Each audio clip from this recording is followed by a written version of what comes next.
antes de tener a nuestra amiga, la pastora Roxana Jiménez, yo le dije, afuera es conocido como la mamá de Juan, y me dice que en Miami es conocida como la mamá de Laura, así que tiene hijos famosos, pero todo comenzó con una pareja famosa en Argentina que me recibieron casi como un hijo.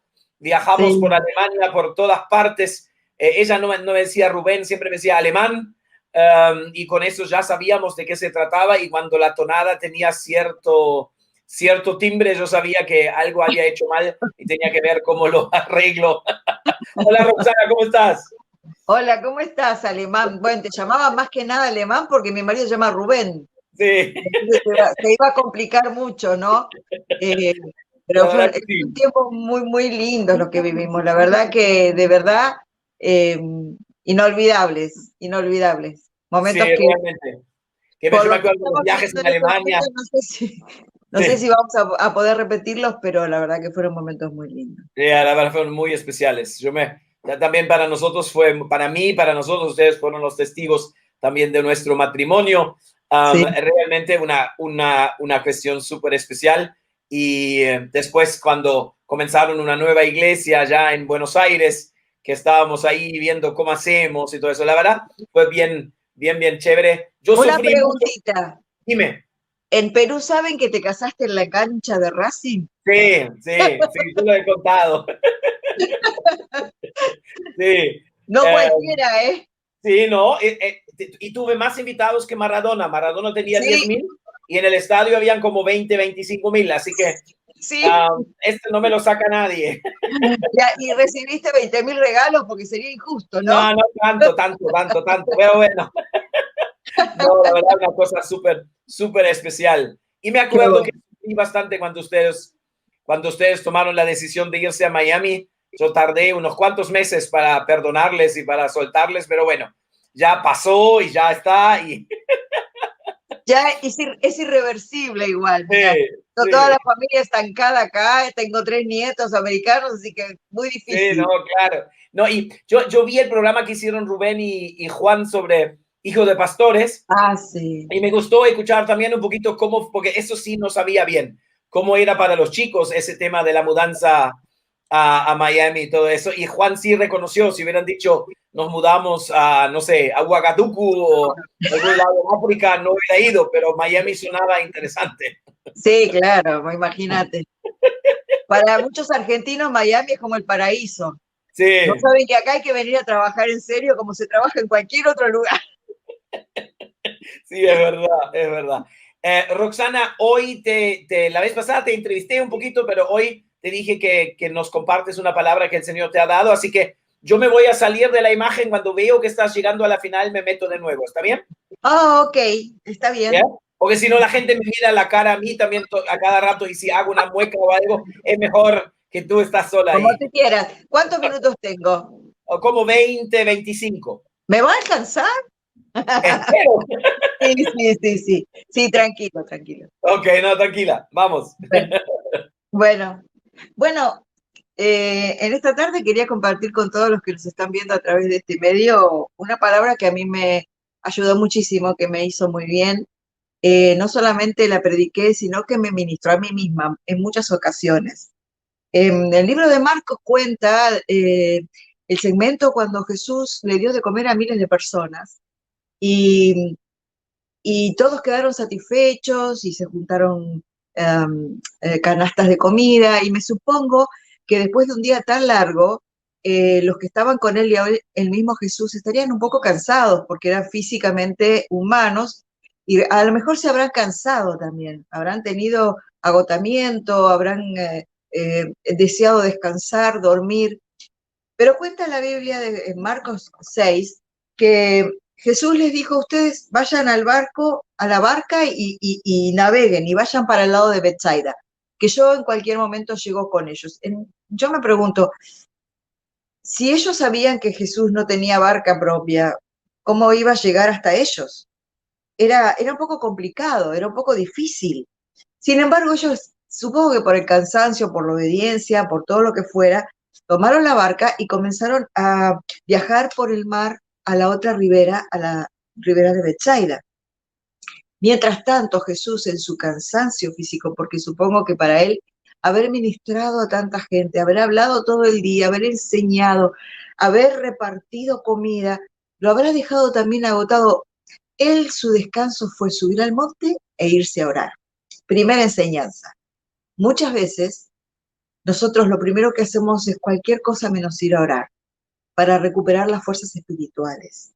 Porque las fuerzas físicas se recuperan fácilmente durmiendo, descansando, distrayéndose, pero las fuerzas espirituales, si tú no las alimentas, si tú no estás en ellas, se van debilitando. Muchos cristianos se debilitan porque después de trabajar en la iglesia o después de trabajar en cualquier cosa, solamente quieren distraerse, descansar, desenchufarse, como dicen muchos, pero no se fijan en que tienen que descansar espiritualmente. Jesús dio el ejemplo, Jesús fue a relajar su espíritu, a contactarse con su Padre para descansar, para retomar fuerzas, para retomar valor, para realmente seguir adelante con su ministerio. Dice que Jesús fue al monte a orar, después que, dice el versículo 46, después que los hubo despedido, se fue al monte a orar, y al ver venir la noche, la barca estaba en medio del mar, y él solo en la tierra. Me vuelvo a preguntar, ¿y los discípulos cómo pensaron que él les iba a alcanzar? Estaban tan cansados que no se dieron cuenta. Estaban tan cansados que de verdad no, no sabían que Jesús estaba con ellos a pesar de no estar físicamente, que Jesús estaría orando por ellos también, que Jesús estaría orando para que ellos estuvieran bien.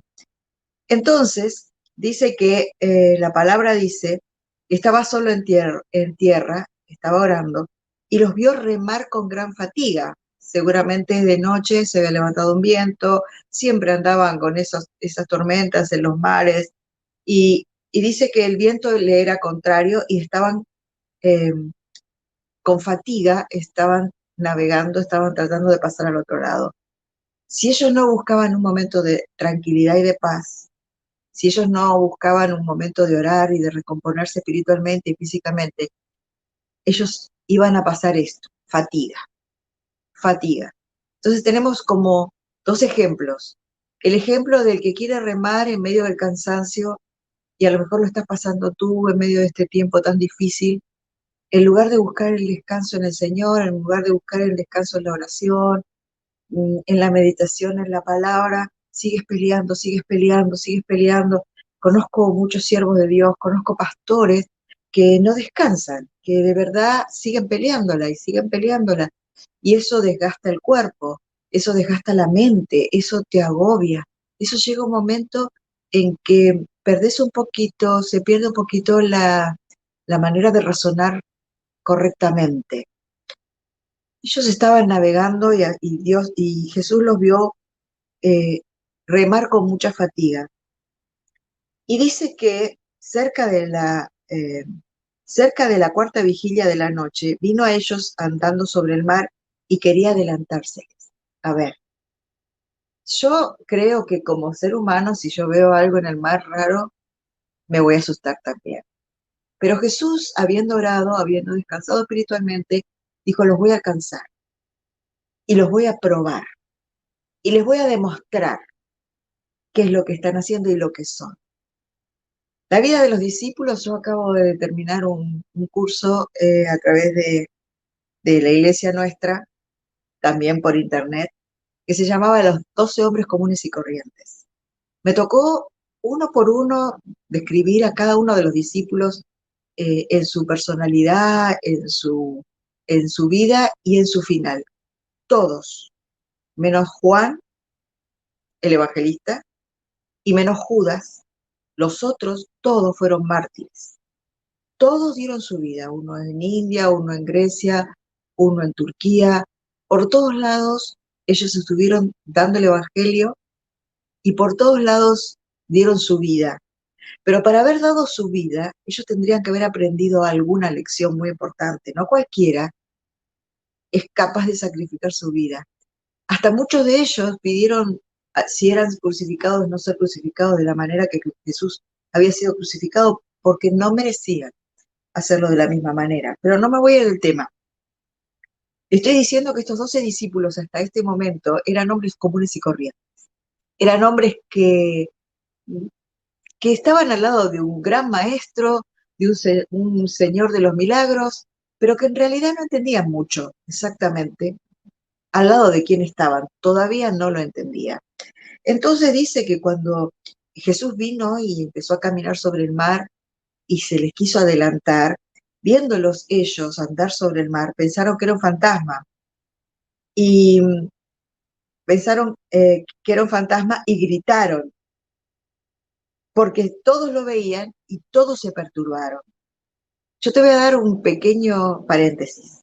Muchas veces, en muchas situaciones muy difíciles que estamos viviendo nosotros, eh, espera que me acomodo, vemos que viene algo y parece que es la mayor desgracia que viene, el peor castigo, lo peor que nos puede pasar. Sin embargo, quizás sea lo mejor, quizás sea Jesús. Quizás el fantasma que nos está persiguiendo, que se nos está presentando, esa montaña que viene contra nosotros, ese miedo que viene contra nosotros, no sea más que el poder de Dios trayéndonos una solución. Ellos estaban cansados, fatigados, el viento les era contrario, no habían descansado un momento después de tanto trabajo. Y fíjate que Jesús venía y en lugar de pensar, viene la ayuda, empezaron a pensar, viene la desgracia. Muchos cristianos viven hoy, cuando ven algo que no les parece bueno, piensan que viene la desgracia. Y a lo mejor es al contrario.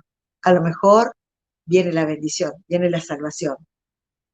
En muchas ocasiones en mi familia vimos venir muchos fantasmas, vimos venir cosas muy feas.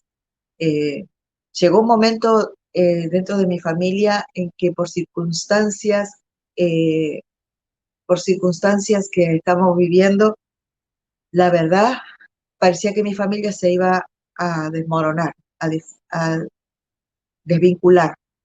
En un momento dado, estando en Estados Unidos, un, uno de mis hijos se fue a vivir a Phoenix y a pastorear en Phoenix, se llevó a otro de mis hijos, otro hijo se me quedó en Houston, tenía a mi hija en Miami, y parecía que esa familia que siempre tratamos de cuidar unida y feliz, parecía que se desmoronaba. Y me veía venir un fantasma, el fantasma de la división, de la lejanía, de la destrucción de lo que nosotros habíamos querido construir con mi esposo. Pero ese fantasma se transformó en Jesús viniendo a caminar sobre el mar, porque nosotros no entendíamos que ese momento de fatiga, ese momento de cansancio, necesitábamos encontrar al Señor de tal manera para que después Él nos, nos volviera a mostrar su poder, nos volviera a mostrar su amor. Poco a poco mi familia se fue restaurando, mis hijos se fueron viniendo todos para la misma ciudad, pertenecemos todos a la misma iglesia, ministramos todos en la misma iglesia, están dedicados al ministerio todos.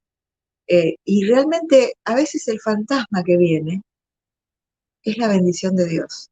Y uno solamente tiene que aceptar que el fantasma venga hacia donde nosotros estamos remando, y estamos remando, y estamos peleando, y estamos peleando. Pero no termina ahí la historia. Dice que gritaron porque todos lo veían y se perturbaron. Pero enseguida Jesús les habló y les dijo, tened ánimo, no temáis, soy yo. Cuando en los momentos más difíciles de tu vida abres el oído, Jesús va a decir, no temas, estás frente a la enfermedad, estás frente a un dolor personal, estás frente a un problema familiar, no temas, yo estoy, pero tienes que dejarle estar, por supuesto, pero Él está, como fantasma, quizás no como lo quisieras ver. Hay mucha gente que me dice, yo quiero un milagro así, así, así. Yo quiero que Dios haga esto, esto y esto, y a lo mejor Dios no se lo da nunca, porque el milagro viene por otro lado, de otra manera. El milagro viene en forma de fantasma, el milagro viene en forma de prueba, el milagro viene en forma medio desconocida. Entonces dice que cuando Jesús le dice, tened ánimo, soy yo, no temáis, subió con ellos a la barca y se calmó el viento y ellos se asombraron en gran manera y se maravillaban, porque decían, ¿quién es este que aún, dice, que aún las olas y el mar le obedecen? Porque aún no habían entendido lo de los panes y los peces. Jesús había transformado panes y peces para una multitud y ellos no lo habían entendido.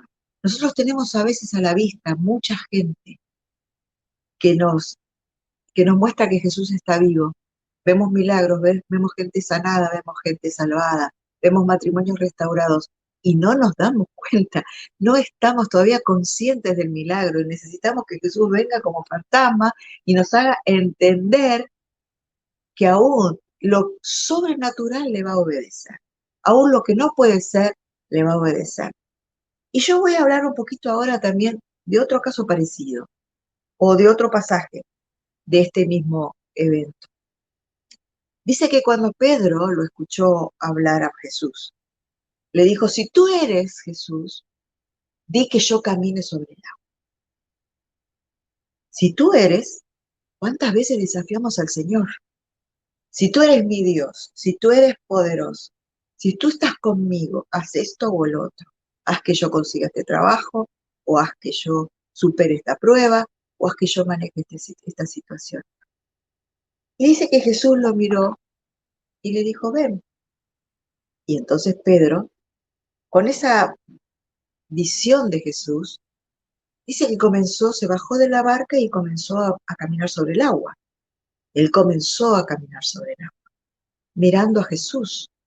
Pero dice que cuando bajó la vista, se empezó a hundir. Y yo me lo imagino, él alzó la mano y le dijo, Señor, sálvame que me hundo. Y el Señor le dijo, hombre de poca fe, ¿por qué dudaste? Pedro estaba caminando sobre las aguas. Estaba mirando al Señor y caminando sobre las aguas. Muchas veces nosotros estamos mirando al Señor y podemos caminar sobre nuestros problemas, sobre nuestros mares, sobre nuestros peligros. Pero una vez que dejamos de mirar al Señor, nos hundimos, perecemos. Y yo no solamente pienso que Jesús le dijo, hombre de poca fe, ¿por qué dudaste de mí? Porque yo creo que Pedro no es que dudó de Jesús, Pedro dudó de sí mismo. Pedro dudó de que él pudiera llegar. En un momento vio el mar y empezó a pensar en él, no en Jesús que lo llamaba. Empezó a pensar en su capacidad, empezó a pensar en sus peligros, en que se iba a ahogar, que se iba a morir. Muchas veces nosotros cuando empezamos o emprendemos algo en nombre del Señor, empezamos con toda la fuerza, pero de repente reflexionamos en nosotros y nos vemos a nosotros mismos y pensamos que no vamos a ser capaces, empezamos a vernos que somos defectuosos, empezamos a ver cosas que no nos gustan en nosotros y nos empezamos a hundir. ¿Pero por qué? Porque no tuvimos fe en nosotros mismos, esa fe que el Señor nos da de decir, yo estoy con vosotros todos los días hasta el fin del mundo. Yo estoy con vosotros. Ya no vivo yo, sino vive Cristo en mí. Entonces yo tengo que tener la fe de que si yo comienzo algo en el nombre de Jesús y mirándolo a Él y con la orden de que Él me da de caminar sobre lo que yo estoy caminando, yo voy a poder llegar. Qué maravilloso hubiese sido si Pedro hubiese llegado hasta donde estaba Jesús y hubiese animado a todos sus condiscípulos a caminar sobre el agua. Supongo que cuando los discípulos lo vieron hundirse, se aterraron y dijeron, no, yo no. Muchas veces nuestro ejemplo influencia a los que están alrededor. Muchas veces no tener la confianza de que vamos a poder hacer lo que el Señor nos dice. Vamos a superar los pecados, vamos a superar las debilidades, voy a cambiar mi carácter, voy a endulzar mi vida, a pedirle perdón a quien yo he ofendido, voy a perdonar al que me ha herido. Muchas veces cuando pensamos que no somos capaces, estamos arrastrando al resto de las personas que están alrededor nuestro. Solamente tendríamos que mirar a Jesús y decir, este mar furioso lo tengo que cruzar. Si te hirieron, si te engañaron, si pecaste, si tenés algún vicio, tenés alguna adicción, a cualquier cosa que sea. No tiene por qué ser una adicción visible. Hay gente que está adicta a la comida, hay gente que está adicta a la televisión, hay gente que está adicta a muchas cosas.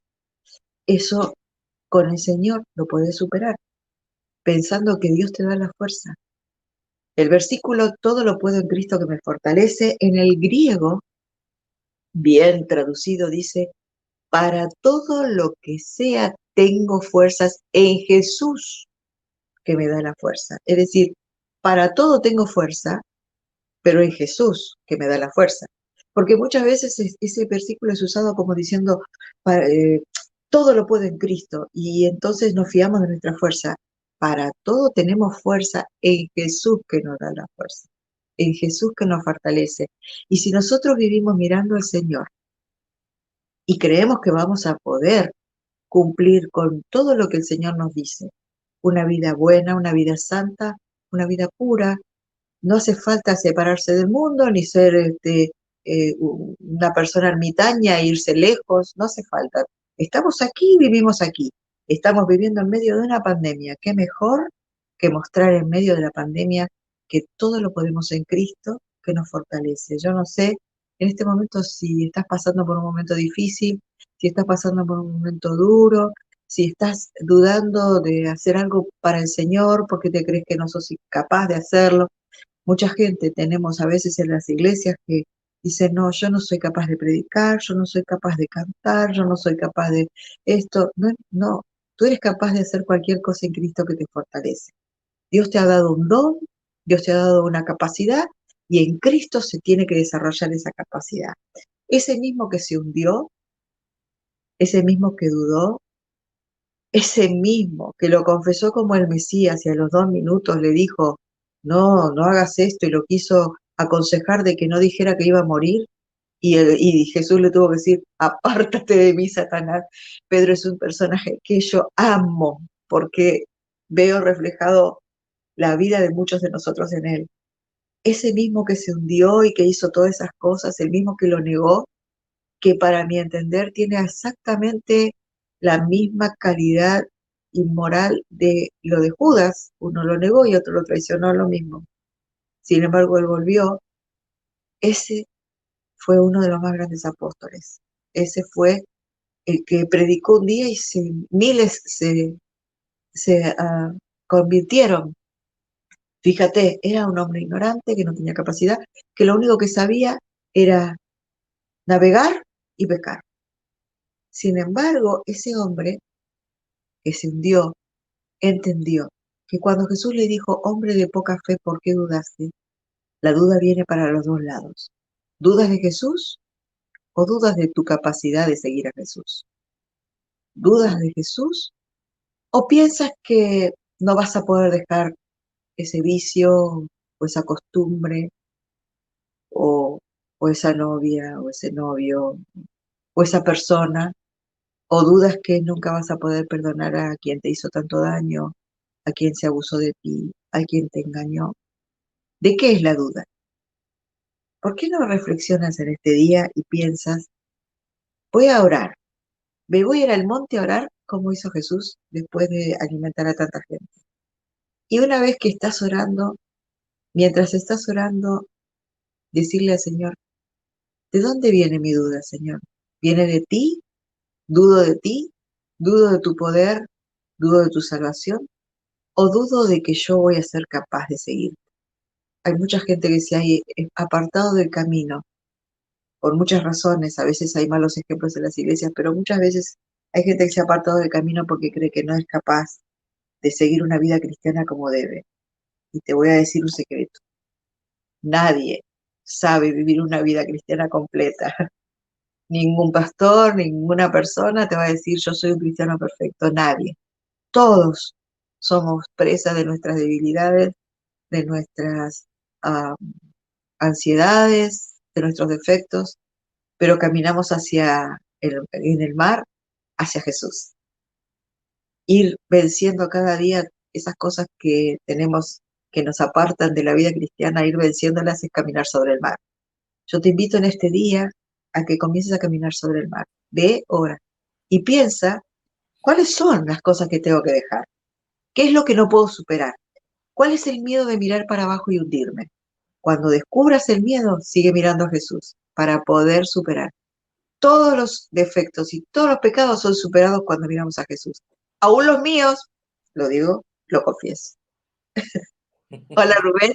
Gracias, Roxana.